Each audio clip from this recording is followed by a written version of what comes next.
এটা হলো continuation of previous chapter, সেটা হলো আর্থকুয়েক। লাস্ট চ্যাপ্টারের শেষ স্লাইড যেটা করেছিলাম ওটা হলো how can we reduce vulnerability. আজকে যেটা করাচ্ছি হলো তার continuation. What are the consequences of an earthquake. Consequences মানে কতটা আর্থকুয়েকের দ্বারা ক্ষতি হয়, কিংবা আর্থকুয়েকের আরও সেকেন্ডারি এফেক্টসগুলো কী, ঠিক আছে, সেই সেকেন্ডারি এফেক্টস দ্বারা আরও কত ক্ষতি হতে পারে। তো যেটা লেখা রয়েছে, earthquake is characterized by suddenness, scale and magnitude.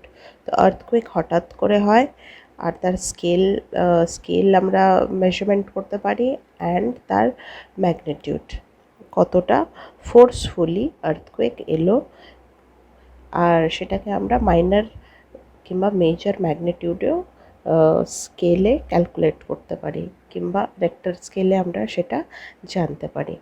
These three characteristics make it extremely dangerous when it comes to life and property without any discrimination. Extremely dangerous বলা রয়েছে বিকজ আর্থকুয়েক হঠাৎ করে আসে, সেটাকে আমরা আগের থেকে প্রেডিক্ট করতে পারবো না। আগের থেকে সেটা আবহাওয়া দফতরের মতো যেমন আগের থেকে বলে দেওয়া হয়, প্রেডিক্ট করা হয়, সেটা আর্থকুয়েকের ক্ষেত্রে করা যায় না। The impact of the earthquake can be summarized as below.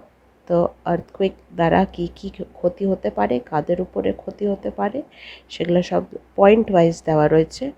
এখানে প্রথম যেটা রয়েছে, হিউম্যান লস, ঠিক আছে, damage to property, change in the river course, ঠিক আছে, ল্যান্ডস্লাইড অ্যান্ড আভালাঞ্চেস। ল্যান্ডস্লাইড তোমরা জানো, আভালাঞ্চেসের একটা ছবি দেওয়া রয়েছে, সেটা বরফ পাহাড়গুলোতে যখন বরফ ধসে পড়ে যায় সেগুলোকে বলা হয় অ্যাভালাঞ্চেস। লিকুইফিকেশনের পাশে দেখো একটা লিঙ্ক দিয়ে রয়েছে ইউটিউবে, তো ওই লিঙ্কটাতে গিয়ে তার ছোট্ট একটা ভিডিও দেখে নিতে পারো। তো হোয়াট ইজ লিকুইফ্যাকশন? যখন এটা একটা কাদার মতো হয়ে থাকে, ঠিক আছে, মাড, কারণ তাতে লিকুইফ্যাকশন কেন হয়? যখন অতিরিক্ত রেনফল হয়ে থাকলো, ঠিক আছে, তো যার জন্য তোমার that is secondary effect, liquefaction. তো জলের সয়েল যেটা রয়েছে, মাটি, তার মধ্যে এতটা বেশি তোমার কী বলবো, এতটা বেশি জল অ্যাকিউমুলেট হয়ে যায় কিংবা স্টোর হয়ে যায় মাটিতে, তখন সেটা একটু কাদা ভাব হয়ে থাকে। সেটাকে আমরা ইংলিশে মাড মাড কিংবা কুইক স্যান্ডের মতো বলি। কিন্তু লিকুইফ্যাকশন আর আর্থকুয়েকের মধ্যে আবার কি সম্পর্ক রয়েছে? অবভিয়াসলি আর্থকুয়েকের যখন হয়ে থাকে তখন আন্ডারগ্রাউন্ড যেটা রয়েছে, আন্ডারগ্রাউন্ডের যে ল্যান্ড সারফেস রয়েছে ওগুলা নড়ে যায়, যার জন্য আন্ডারলাইং ওয়াটার বডিজ, ঠিক আছে, সেটা একটু ডিস্টার্ব হয়ে যায়। তো মাটির নিচ থেকেও জলটা উপরে চলে আসে, ঠিক আছে, কারণ সেটা জলের যে ওয়াটার টেবলগুলো রয়েছে সেটা ডিস্টার্ব হয়ে থাকে, তো যার কারণে লিকুইফ্যাকশনটা হয়ে যায়।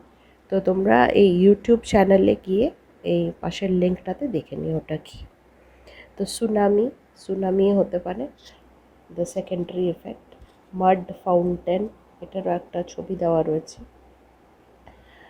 পরের স্লাইডে ছবি দেওয়া রয়েছে। ফ্লাড অ্যান্ড ফায়ার হ্যাজার্ড, ঠিক আছে। তো what are the consequences of an earthquake?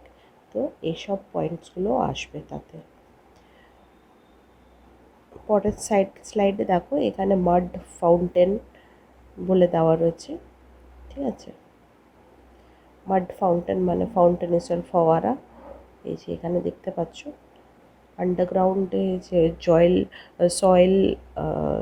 সয়েলের নিচে যে ওয়াটার কালেকশন হয়েছে, যেহেতু ডিস্টার্ব হয়ে গেছিলো, যার কারণে এখন সেটা ফাউন্টেনের রূপে বেরোচ্ছে।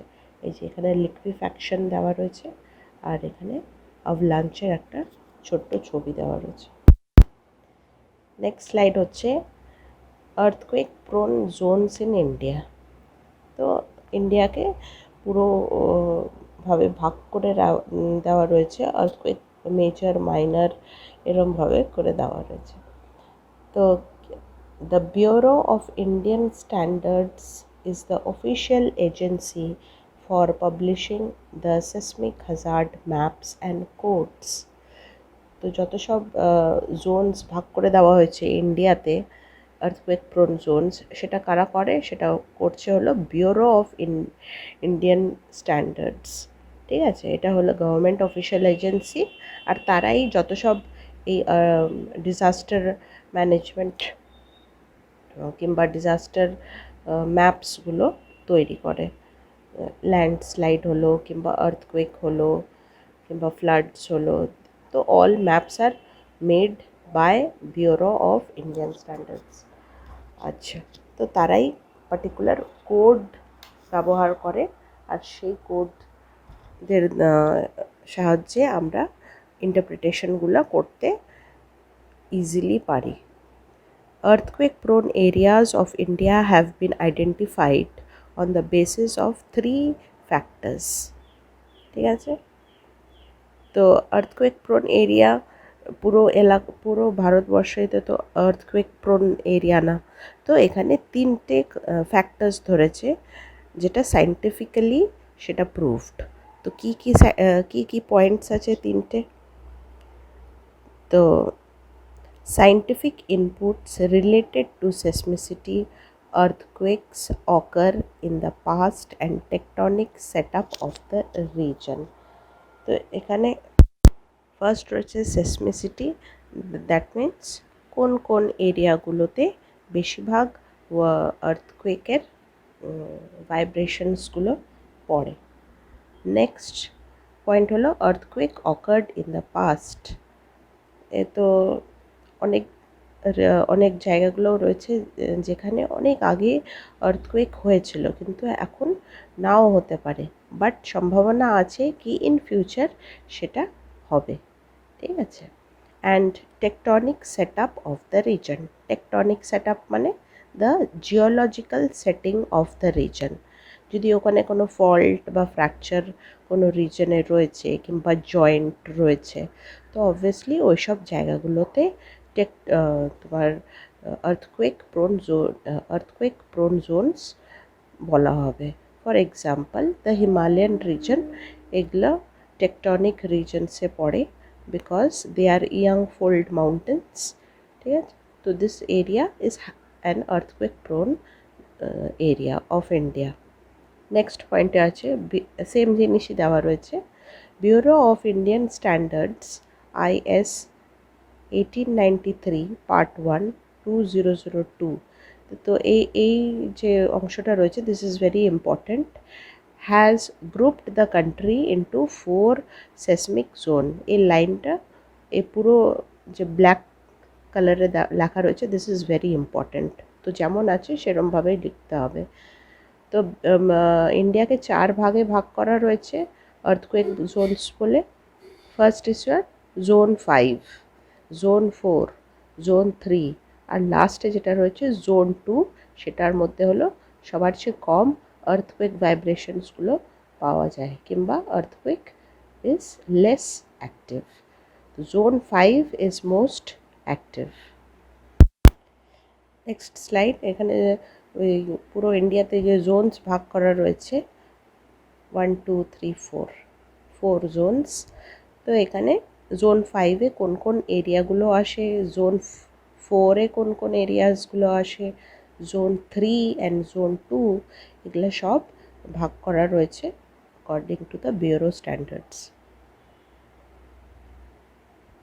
নেক্সট স্লাইডে চলে আসো, দেখো এখানে পুরো ম্যাপ রয়েছে আর্থকুয়েক প্রোন জোন এরিয়াস।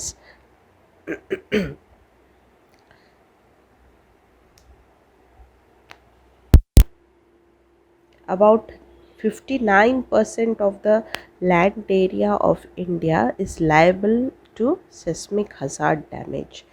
তো বেশ অনেকটাই জায়গা তোমার আন্ডার আর্থকুয়েক প্রোন জোনসে চলে আসে।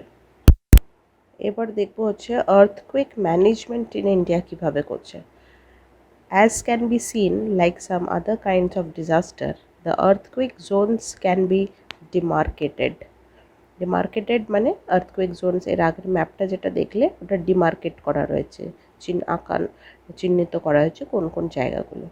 The earthquake zone mapping helps in planning for mitigating the losses that occur due to earthquake.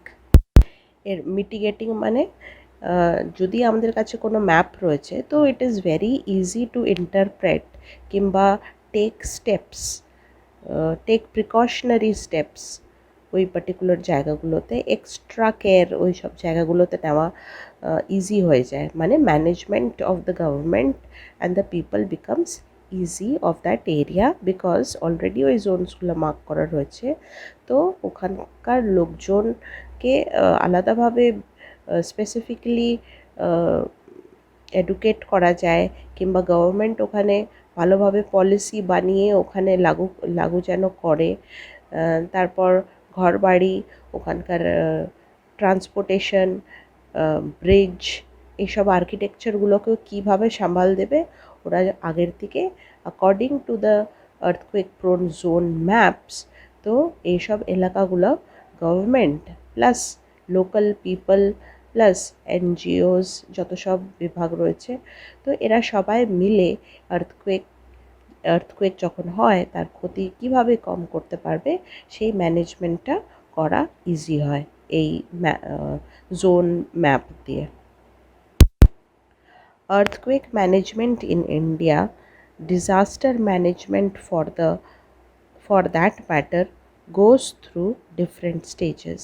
Some of the critical areas of earthquake management in India are: কিছু management করেছে government, যে সেটা হলো point number 1, awareness among various stake holders হলো যারা ওখানে business করছে কিংবা any kind of property dealings কিংবা স্কুল কলেজেস বিজনেস। তো এদের মাঝখানে একটা অ্যাওয়ারনেস, ওদেরকে আগের থেকে ইনফর্ম করা। তো ওরা তারপর কি করে, নিজেদের প্রপার্টি কিংবা যা সম্পত্তি রয়েছে তার উপরে তারা ইন্স্যুরেন্স করে রাখে। তো এটা একটা অ্যাওয়ারনেস যে তোমাদের এরিয়া ক্যাটেগরি নাম্বার 5-এ আসে, দ্যাট ইজ জোন 5। তো you are highly earthquake prone zone এরিয়াতে আছো। তো তোমরা যেন নিজেদের প্রপার্টি কিভাবে বাঁচাতে হয় যার জন্য পলিসিস করে রাখো কিংবা যাই করে রাখো। তো এর মাধ্যমে তারা, যদিও কোনোভাবে লস হয়ে থাকে ওদের because of earthquake and its destruction, তো ওরা ওদের অত লস হবে না, ওরা টাকাটা থ্রু গভর্নমেন্ট পেয়ে যাবে। Next is structural mitigation measures. Structural মানে কনস্ট্রাকশন কোন আর্থকুয়েক প্রোন জোন এরিয়াতে কীভাবে করা উচিত। তো structural mitigation, for example zone 5 which is highly prone zone for earthquake, এইসব জায়গাগুলোতে বিল্ডিং কিংবা ফ্ল্যাটস কিংবা ফ্যাক্টরিজ কিংবা ব্রিজেস, এদের হাইট যেন খুব একটা বেশি না হয়। কারণ ইফ হাইট খুব বেশি হয়ে থাকে তাহলে আর্থকুয়েক যদি হবে তাহলে যতটা হাইট রয়েছে বিল্ডিংয়ের, ওদের ম্যাক্সিমাম চান্স থাকে জোন 5-এ যে ভেঙে যাবে। নেক্সট ইজ বিল্ডিং নাম্বারস যেগুলো দেওয়া হয়, ঠিক আছে। তো এর আগের স্লাইডগুলোতে আমি বলেছি যে বিল্ডিং নাম্বারস দেওয়া হয়। তো গভর্নমেন্ট যা রুল সেট আপ করেছে যে কম যেন ক্ষতি হয়, তো বিল্ডিং নাম্বারস যেন ওই গভর্নমেন্ট পলিসিস যেন প্রত্যেক হাউসহোল্ড কিংবা এন্টারপ্রেনার্স কিংবা বিজনেসম্যান এরা ফলো করে নিজেদের ইনফ্রাস্ট্রাকচার যেন রেডি করে। Next is monitoring and enforcement of earthquake, resistant building codes and appropriate town planning. এখানে monitoring and enforcement of earthquake বলেছে। তো মনিটরিং কিভাবে করবে, মানে কিভাবে একটা তাদের উপরে চোখ রাখতে পারে গভর্নমেন্ট, এরমভাবেই যখন সেই জোন 5 এলাকাগুলোতে বিল্ডিং কোডস, এখানে দেখো রেজিস্ট্যান্ট বিল্ডিং কোডস যখন দেওয়া থাকে তো গভর্নমেন্টের কাছে সেগুলো চলে যায়। তো গভর্নমেন্ট উইল নো কি কতগুলো ওখানে কনস্ট্রাকশন হয়েছে, তাদের বিল্ডিং কোডস দেওয়া হয়েছে কি না, কতগুলো ইললিগাল, তো এগুলো গভর্নমেন্ট মনিটর করতে পারবে। আর enforcement of earthquake and appropriate town planning. Appropriate town planning মানে যেমন কলকাতাতে আমরা দেখি বা বিভিন্ন আলাদা শহরে যদি দেখি আরবান এরিয়াসগুলোতে, মেট্রোপলিটন এরিয়াসগুলোতে, যেহেতু এরিয়া স্মল, মানে ওখানে বেশি অপরচুনিটি ফর জব রয়েছে and others and hospitals and other facilities. তো ওখানে জনগণ মানে density of population is also more, the construction of residential buildings এগুলা ভীষণ পাশে পাশে করে বানানো হয়েছে। কিন্তু আমাদের টাউন মেট্রোপলিটন এরিয়ার থেকে যদি বাইরে বেরিয়ে আসি তাহলে দেখব দ্য কনস্ট্রাকশন অফ সেটেলমেন্টস, মানে the construction of houses in rural areas কিংবা সেমি আরবান এরিয়াস। তো এখানে দেখতে পারবো যে দুটো বিল্ডিংয়ের মাঝখানে 4 ফিট এরকম গ্যাপ রেখে তারপর নিজেদের বিল্ডিং বানাতে হয়। তো এখানে বলছে অ্যাপ্রোপ্রিয়েট টাউন প্ল্যানিং যেন হয়ে থাকে, যেন দুটো বিল্ডিংয়ের মাঝখানে পার্টিকুলার গভর্নমেন্টের দ্বারা ইম্পোজড রুলস ধরে কতটা গ্যাপ ছেড়ে বিল্ডিং বানাতে হবে সেটা যেন করে থাকে। তো এরমভাবে government monitoring and enforcement of earthquake, এই যে আর্থকুয়েক ম্যানেজমেন্ট ইন ইন্ডিয়া, সেটা ভালোভাবে করতে মানে হবে। Next point is proper earthquake response planning.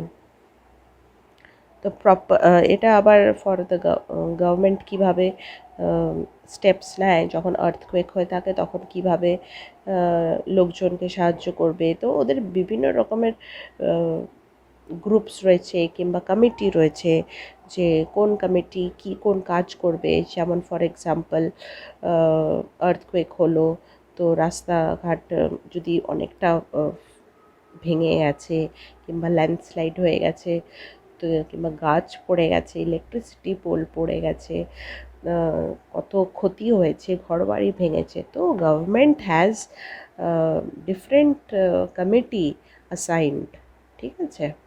তো এই সব কমিটি নিজেদের কাজ ওদের ভাগ করা রয়েছে। তো যেমন যে জায়গাগুলোতে ল্যান্ডস্লাইড হয়ে গেছে তো ওখানে এসে একটা কমিটি এসেও সেটা পরিষ্কার করবে। নেক্সট হলো ইলেকট্রিসিটি ডিপার্টমেন্ট পোলসগুলোকে ঠিক করবে, ইলেকট্রিসিটি ওয়ারিংগুলো ঠিক করবে, জলের ব্যবস্থা করবে লোকজন। কারণ এই সব ন্যাচারাল ডিজাস্টারের টাইমে ইট ইজ ভেরি ইম্পর্ট্যান্ট কি লোকজন যেন জল পায়, ইলেকট্রিসিটি পায় আর food, these are very important during earthquake.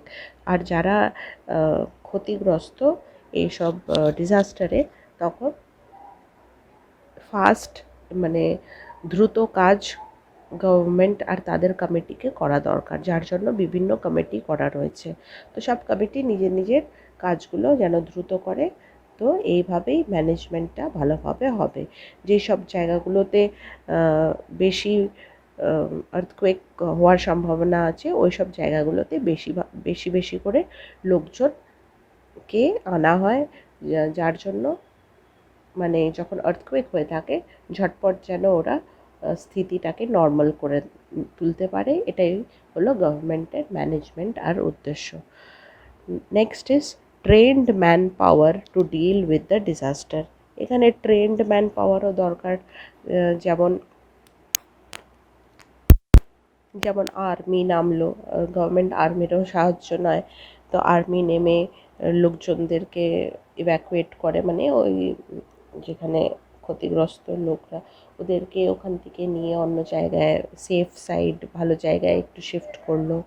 তারপর কিভাবে ওদের দেখরেখ করতে হবে, তারপর এখানে যে যতটা ড্যামেজ হয়েছে ওখানে ট্রেন্ড ম্যান পাওয়ারই দরকার। অনেকগুলো বাড়িতে যেমন আর্থকুয়েক হলো, ইলেকট্রিসিটি পোল ভেঙে একটা বিল্ডিংয়ে পড়ে গেল, তো তার জন্য শর্ট সার্কিট হয়ে যেতে পারে। তো এরকম বিভিন্ন প্রবলেম হতে পারে। তো শর্ট সার্কিট হওয়ার কারণে বিল্ডিংয়ে যদি আগুন লেগে যায় তো again you will have to have trained man power. তো ওখানে ফায়ার ব্রিগেড এলো, ওরা তো ট্রেন্ড ম্যান পাওয়ার, ঠিক আছে। তো ওরা এসে আগুন নেভালো। তো these are all the management. Building back better.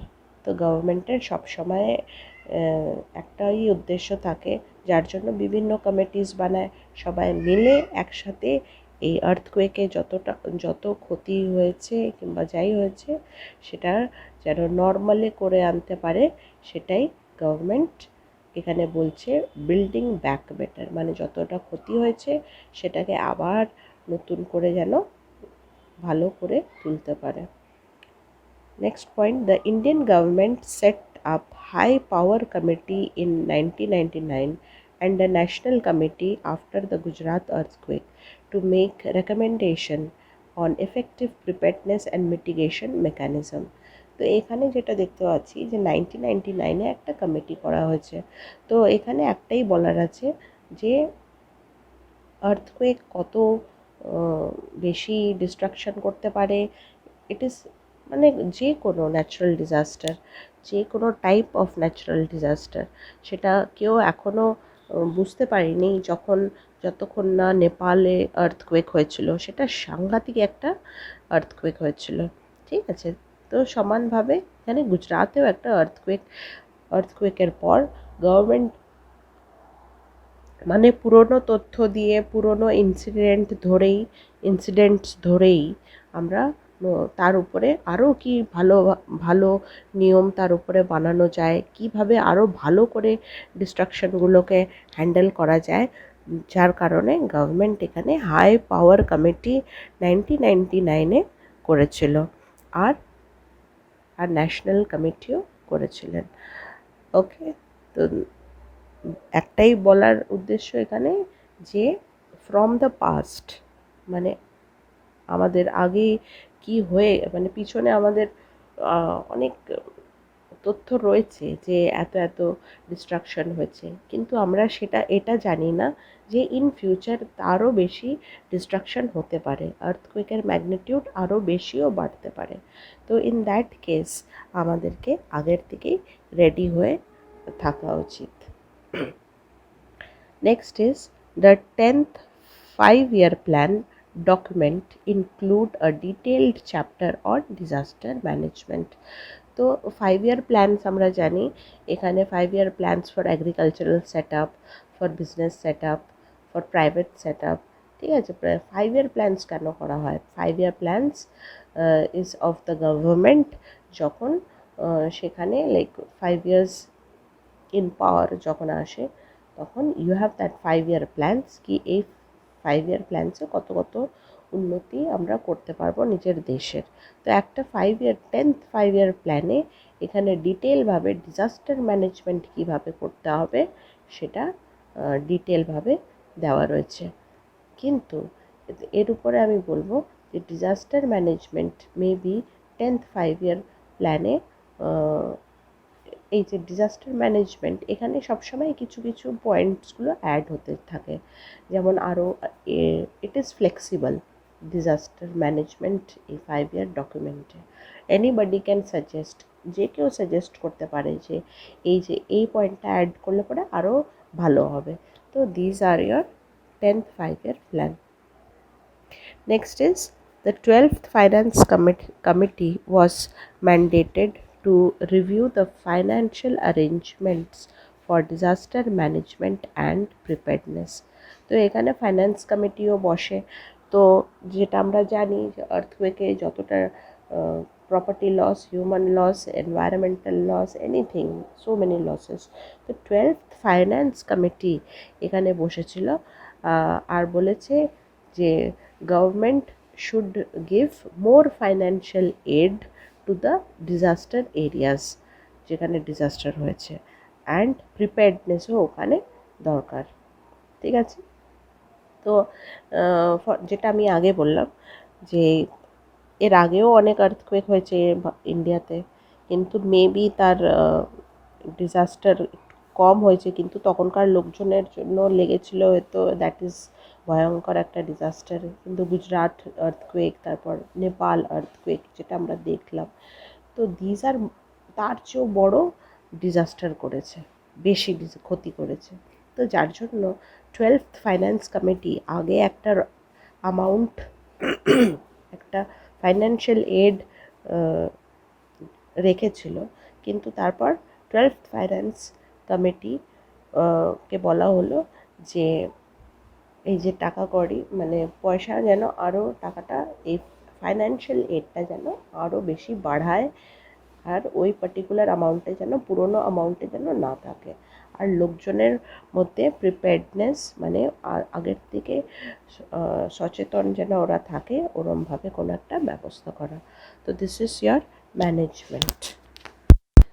Next point হলো, in December 2005 the disaster management act was enacted. Disaster Management Act এলো কবে? 2005. The Disaster Management Act envisaged the creation of National Disaster Management Authority. ঠিক আছে, তো আগে তো বিল আসে পার্লামেন্টে, তারপর তার উপরে অনেক তর্ক বিতর্ক হওয়ার পর সেটা যদি ভাবে যে এটা ভালো একটা পলিসি, তো সেটা অ্যাক্ট হয়ে যায়। তো that is why disaster management act, তার আন্ডারে ন্যাশনাল ডিজাস্টার ম্যানেজমেন্ট অথরিটি বানানো হলো, that is called NDMA, headed by the prime minister. তো কে এটা হ্যান্ডেল করে? এটা হ্যান্ডেল করছে আমাদের prime minister. To implement activities of disaster management in India, state disaster management MANGT authority SDMAs headed by respective chief minister of the state level. ঠিক আছে, তো that means NDMA national disaster management authority, এটা কে দেখরেখ করে? সেটা হচ্ছে আপনার prime minister. ঠিক আছে, আর প্রত্যেক স্টেটে একটা স্টেট ডিজাস্টার ম্যানেজমেন্ট অথরিটি রয়েছে, তো সেটাকে হ্যান্ডেল করে প্রত্যেক স্টেটের চিফ মিনিস্টার। ঠিক আছে, আর next point, earthquake is an essential part of India's disaster preparedness challenge. তো এখানে আর্থকুয়েককে একটা essential part of India's disaster preparedness challenge বলা হচ্ছে, কারণ এখানে বেশিরভাগ তোমার যত আর্থকুয়েক হয়েছে সেটা যেন আগে না হয়ে, মানে যদিও হয় আর্থকুয়েক, আর তাতে যেন ক্ষতি কম হয়, যার জন্য এতগুলো ম্যানেজমেন্ট গভর্নমেন্ট করেছে। এটাও বলতে পারি দ্যাট আর্থকুয়েক কেন অত ইম্পর্ট্যান্ট, আর্থকুয়েক ইন ইন্ডিয়া, এখানে আর্থকুয়েককে হ্যান্ডেল করার জন্য বেশি আর্থকুয়েক আর একটা হলো ফ্লাড, এই দুটো হলো খুব বেশি ডিস্ট্রাকশন করে ইন্ডিয়াতে। কেন খুব বেশি করে? বিকজ ইন্ডিয়া এখন তো ফার্স্ট র্যাঙ্ক অলমোস্ট চলে এসছে পপুলেশনে। ঠিক আছে, তো এতগুলো লোক যখন আছে আমাদের ভারতবর্ষে, তো তাদের সিকিউরিটি, তাদের সাহায্য করা, এটা একটা গভর্নমেন্টের জন্য চ্যালেঞ্জ, যার জন্য government has taken various management strategies কিংবা steps to protect our country people. Some important measures to prevent and mitigate earthquake losses. তো কিছু প্রিভেন্টিভ মানে যেটা যদি করে থাকি তাহলে কতটা লস কম হবে সেটাই বলার উদ্দেশ্য। নাম্বার 1 হলো national earthquake risk management project. এই ম্যানেজমেন্ট প্রজেক্ট হলো আগেই পুরো ভারতবর্ষের উপর পুরো এলাকাগুলোকে দেখে নেয় যে কোন কোন এলাকাগুলো আর্থকুয়েক প্রোন এরিয়াস, তো আন্ডার NERMP। তো এরা তারপর মিটিগেশন মানে লোকদেরকে অ্যাওয়্যার করা, তারপর আর্থকুয়েক যেন কম হয়, তো ওরমভাবে বিভিন্ন পলিসিস কিংবা প্রজেক্ট তৈরি করে। ঠিক আছে, নেক্সট ইস ন্যাশনাল বিল্ডিং কোড, যেটা আগেই বললাম প্রত্যেক বিল্ডিংয়ের যেন কোড নাম্বার থাকে। থার্ড হলো building materials and technology promotion council, ঠিক আছে, BMPTC। তো যেগুলো earthquake prone areas, highly earthquake prone areas zone 5, ওখানে বিল্ডিং ম্যাটেরিয়াল, তারপর ফ্লাইওভার্স, বিগ ব্রিজেস, ফ্যাক্টরিজ, আরও যত সব বড় বড় বিল্ডিংসগুলো, তার বিল্ডিং ম্যাটেরিয়ালসগুলো যেন ভালো থাকে, হাই কোয়ালিটির থাকে। তো এগুলাই হলো পয়েন্ট নম্বর 3-তে। নেক্সট হলো ইনিশিয়েটিভ বাই মিনিস্ট্রি অফ পঞ্চায়েতি রাজ। তো পঞ্চায়েতগুলোতেও আমরা দেখব যে যেসব ছোট ছোট গ্রামগুলো রয়েছে পাহাড়ি অঞ্চলে, specially in the Himalayan reason, তো ওখানে যেন কম মানে পঞ্চায়েতেরও একটা কাজ রয়েছে, ওদেরও একটা সার্ভে করতে হয় যে নিজেদের গ্রামটা ঠিক আছে কি না, কোন কোন লোকেশনে আছে, পাহাড়ের নিচে তাদের ঘর বাড়ি রয়েছে কি না। তো যদি পাহাড়ের একদম ডাইরেক্ট নিচে আছে তো ওরা যেন ওখান থেকে সরে যায়, ঠিক আছে। তো কনস্ট্রাকশন নিজেদের বাড়িঘর একটু অন্য জায়গাগুলোতে বানায়, আর জায়গাগুলোকেও পঞ্চায়েতকে দিতে হবে, এটা নাকি যেখানে সেখানে বানাচ্ছে। তো every initiative by the Ministry of Panchayati Raj, every panchayat also has a responsibility যে নিজেদের লোকজনকে ঠিকভাবে ডাইরেকশন দেয়। তো নেক্সট হলো ন্যাশনাল রেট্রোফিট প্রোগ্রাম। রেট্রোফিট মানে যতটা ক্ষতি হয়েছে, ঠিক আছে, তারপরে সেই লাইফকে আবার নর্মালে করে আনার কে বলা হচ্ছে রেট্রোফিট। মানে আগে যেরকম ছিল লাইফটা, সেরমভাবেই লাইফকে ফিরে আনাকে বলা হচ্ছে রেট্রোফিট প্রোগ্রামস, ঠিক আছে। নেক্সট যেমন হচ্ছে এনভায়রনমেন্টের ক্ষতি যখন হচ্ছে, তো কিভাবে সেটাকে আবার রেট্রোফিট করব, দ্যাট মিন্স আগের মতো নর্মাল করব। তো again you have to plant trees, provide, তারপরে দিকে ল্যান্ডস্লাইড যদি হয়ে থাকে আর্থকুয়েকের জন্য, তো আগেন ওটাকে ঠিক করা। তো এইগুলোকে বলা হয় রেট্রোফিট। আর পশু পাখি, তো গভর্নমেন্ট মেজর রেট্রোফিট যেটা করে সেটা হলো গভর্নমেন্টই করে। যতটা অনেকজন তো আবার ঘর বাড়ি ভেঙে যাচ্ছে, ভাবো কোনো ভিলেজ গ্রাম এরিয়াতে আর্থকুয়েক হলো, তো তার সবই কিছুই চলে গেল।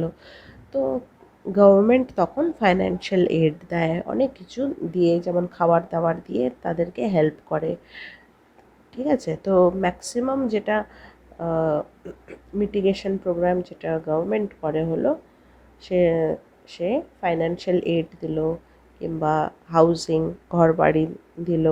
This are year retrofit programs by the government. Next হলো the government launched 2 mobile apps, ঠিক আছে। গভর্নমেন্ট 2টো মোবাইল অ্যাপ করেছিল, দ্যাট ইজ ইন্ডিয়াস কুয়েক আর সাগর ওয়ার্নিং। এটা হলো 2টো অ্যাপ, এখানে এর মাধ্যমে তোমাদের মেসেজ চলে আসতো, ঠিক আছে। তাতে মেসেজ চলে আসতো যে কোন জায়গাগুলোতে আর্থকুয়েক হয়েছে, কত, মানে all information about earthquake. Next হলো 7 point national disaster response force. তো ন্যাশনাল ডিজাস্টার রেসপন্স ফোর্স এটা হলো তোমার সেন্ট্রাল ফোর্স একটা। তো এখান থেকেও আবার বিভিন্ন রকমের সাহায্য আসে, ওরা বিভিন্ন লোকদেরকে এডুকেট করে, লোকজনকে হেল্প করে, ঠিক আছে। নেক্সট স্লাইড হচ্ছে challenges in earthquake management in India. কী কী চ্যালেঞ্জেস রয়েছে, গভর্নমেন্টকে অনেক চ্যালেঞ্জেস ফেস করতে হয়। গভর্নমেন্ট অনেক ম্যানেজমেন্ট প্রোগ্রামসগুলো করেছে, কিন্তু এবার চ্যালেঞ্জেসগুলো দেখব। ফার্স্ট পয়েন্ট হলো the earthquake prone zones mainly is a hilly and mountainous region. Retrofitting is difficult and costly in these regions. এবার ম্যানেজমেন্টের জন্য গভর্নমেন্ট আগে বলেছিল যে রেট্রোফিটিং মানে আগে যতটা ক্ষতি হয়েছে ওটাকে নর্মাল লাইফে করে আনবে। কিন্তু এখানে একটা চ্যালেঞ্জ যেটা ফার্স্ট বলছে যে আর্থকুয়েক প্রোন জোনস যে ফিফথ জোনটা সেটা মেনলি কোথায় আছে, that is in the mountain reason, that is the in the Himalayan reason, east two West direction. তো এখানে নর্মাল লাইফ করা খুবই সহজ না, ঠিক আছে, কারণ ক্ষতিটা এত বেশি হয়ে থাকে। তো it becomes very challenging for the government যে লোকজন, সাধারণ লোকজনদের লাইফ আবার নর্মাল কীভাবে তুলে করবে। বিকজ ফিজিক্যাল ডিস্ট্রাকশন, মানে পুরো জায়গাটা ডিস্ট্রাক্ট হয়ে যায়, পাহাড় ধসে যাচ্ছে, গাছ ফাছ পড়ে আছে। তো পাহাড়ি অঞ্চলে এইসব ম্যানেজমেন্ট করাটা খুবই প্রবলেম্যাটিক, কারণ একে তো পাহাড়ি অঞ্চল, ঠিক আছে, প্লেন এরিয়াতে হলে পরে কোনো অসুবিধা ছিল না, কিন্তু পাহাড়ি অঞ্চলে তো তোমাদের এই যে গাড়ি, যে লরিগুলো যাবে, তো গাছ কাটার জন্য লোকজন যাবে, ঠিক আছে, তারপর ল্যান্ডস্লাইড যদি হয়ে থাকে ওগুলো আবার ক্রেন দিয়ে সরাবে। তো এইসব বিকামস ভেরি ভেরি ডিফিকাল্ট আর কস্টলি। টেকনোলজি ইউজ হবে এইসব জায়গাগুলোতে, যেন তাড়াতাড়ি করে রাস্তা ক্লিয়ার করা হয়, লোকজনকে ঠিকভাবে রাখা হয়। তো এগুলোর জন্য টেকনোলজি ইউজ হবে, তো যতটা টেকনোলজি ইউজ হচ্ছে তো ইট বিকামস মোর কস্টলি, বেশি টাকা খরচা হয় গভর্নমেন্টের। Next point is there is a dearth of training manpower in earthquake resistant design and building. তো dearth of ট্রেনিং মানে এখানে যে লোকজনকে গভর্নমেন্ট যেটা বলে যে লোকজনকে ট্রেন করা উচিত, এটা ওটা। তো এখানে যে ট্রেন্ড ম্যান পাওয়ার রয়েছে, যারা আগের থেকে যে ট্রেনিং পাওয়ার লোকজন, তাদের সংখ্যা অনেক কম ডিউরিং আর্থকুয়েক।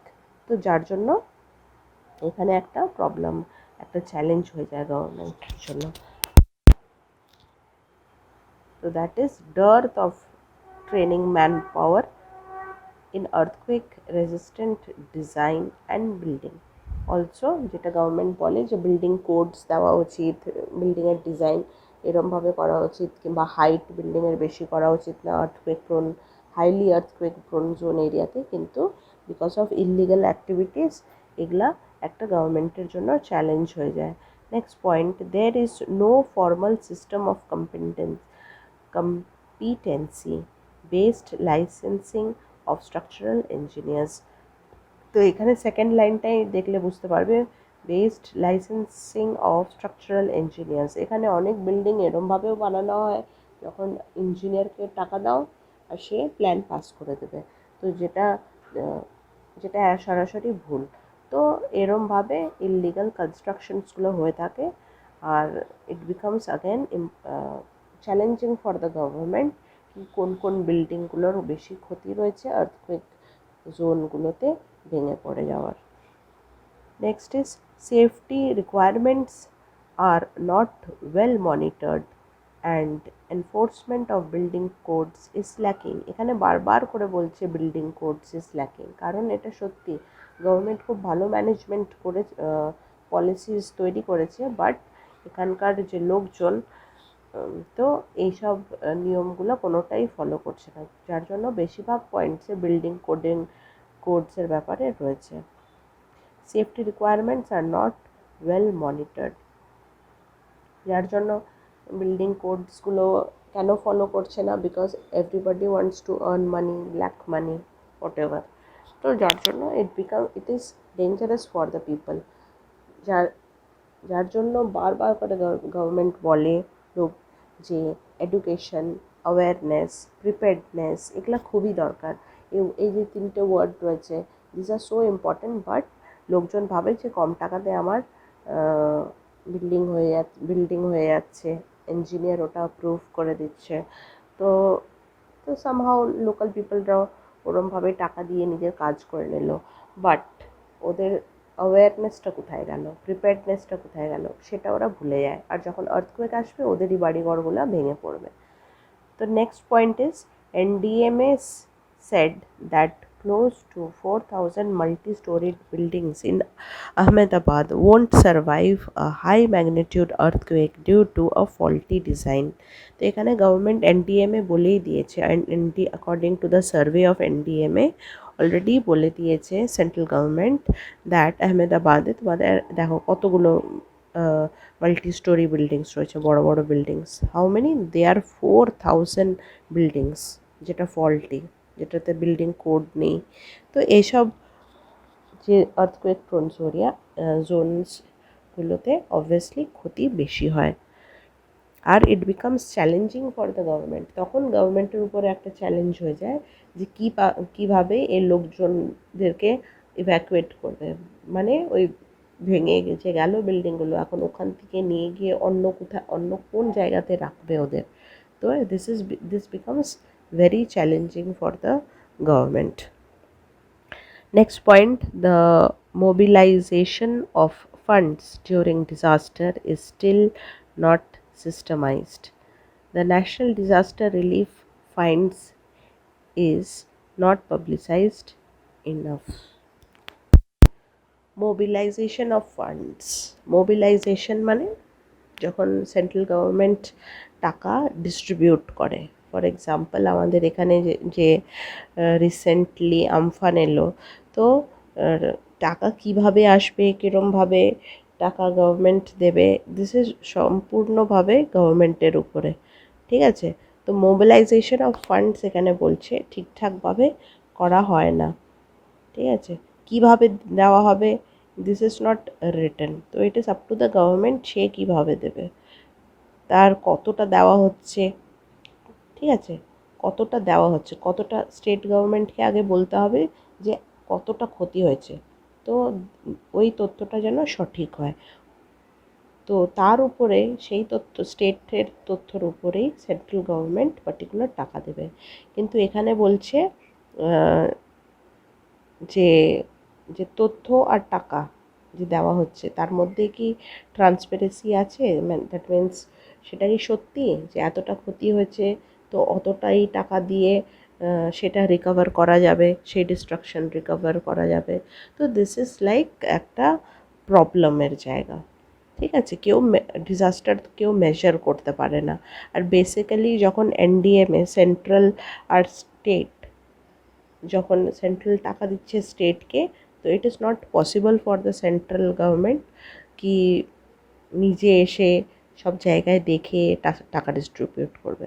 তো দ্যাট ইজ নট পসিবল। তো যা স্টেট বলবে অতটাই সেন্ট্রাল গভর্নমেন্ট নিজের মতো করে একটা টাকা ঠিক করে আর তারপর স্টেটকে দেয়। তো দ্যাট বিকামস আ প্রবলেম।